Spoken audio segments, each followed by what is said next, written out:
lastly but not least, the dissertation is stressing the originality of scholarship.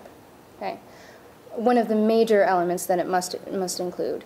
In the question of a book, while you're looking for a fresh perspective and a contribution to scholarship, that doesn't necessarily mean exclusively original research. You can give a fresh perspective on an old question in a way that might not be suitable in a dissertation, that's entirely suitable in a book that's making a contribution to a conversation already in progress. So take a long, hard look at your dissertation with an eye towards these kinds of elements.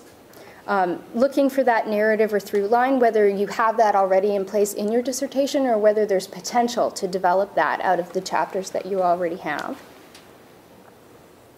A good way to approach this is to solicit a reader or two not in your field to help you assess the readability or the potential readability of your project.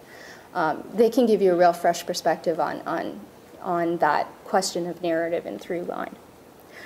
Think about the coherence of your chapters. In some cases, when you're putting your dissertation together, the writing of that project is very fragmented, and you're really thinking about it in terms of articles. You know, you might write a great chapter, it's chapter 3, and it's doing its own independent thing, and then you build the dissertation around it. And in some ways, your introduction can be almost an afterthought. So you've got these 2 or 3 really strong chapters that are operating in a related but almost independent way. In that case, you're not going to have a lot of coherence necessarily over the project as a whole. A dissertation like that might be more suitable to a series of articles rather than a book. Or you might be able to look at those 3 chapters and say, well, 2 of them are much more closely related than the other. So I'm going to jettison that 3rd chapter and write something new. There's a lot of options, but you need to think about the coherence of the components of your dissertation. Take a good look at length. A dissertation is unlimited, but a book is not. The length of a book, even a scholarly book, is very much market-driven to a certain degree. So this is related very clearly to that question of audience. So think about those 2 things in conjunction with one another. And consider also the number of notes and references. And this has to do with that question of building on scholarship rather than demonstrating scholarship, cataloging scholarship in the way that. So that chapter that's a lit review, that's got to go or be absorbed into other chapters, certainly. Okay. So you've looked at your project and you've decided, okay, there is a book in there. So what do?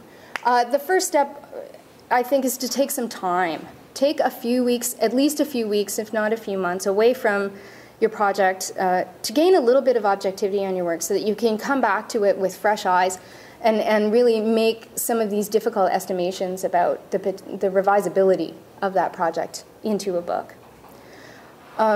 Determine the scale of your revisions, just how deep a revision is required. Do you need to take your dissertation and really divide it into 2 book projects because it's so extensive?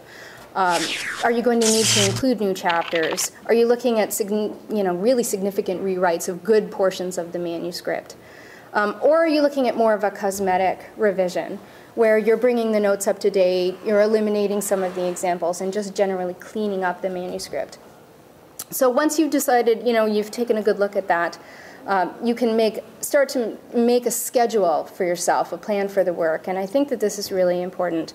I would recommend integrating your preparation of the proposal into that because it can really help you work through your thoughts in a constructive, very organized way by preparing that kind of document for a publisher.